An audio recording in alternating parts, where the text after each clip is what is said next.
The Haunting of Hawthorne Harbor, Book 6, The Fire. Written by Bailey J. Russell and Neil Evans.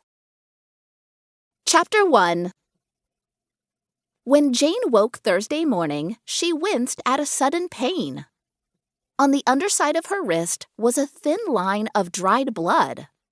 It wasn't a deep cut, but it stung when she pressed her finger to it. Jane couldn't remember cutting herself last night. It was only 5 a.m.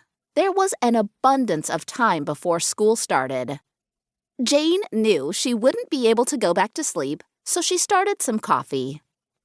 When she went to get a coffee mug out of the cupboard, Jane glanced at the cookie jar, her grandfather's makeshift urn, where it still sat on the kitchen counter.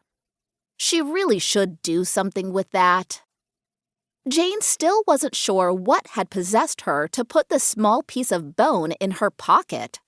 Was this just the first of even more eccentric things she would do, now that she was a 30-something woman who had moved back to her childhood home?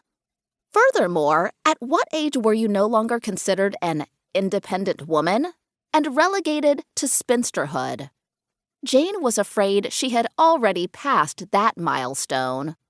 As she stared at the cookie jar, waiting for the coffee to finish brewing, Jane noticed a large smudge of what must have been ash on the side.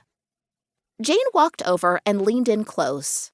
The smudge curved around the body of the jar like a rather large thumbprint. She clearly remembered wiping down the jar after she first cleaned up the horrible mess of ash. The only time she had opened the lid since had been to drop the fragment of her grandfather's wayward bone shard inside. Even then, she had not touched the ash. At least, she didn't think she had. Could she really have walked around with traces of her grandfather on her hands and not known it?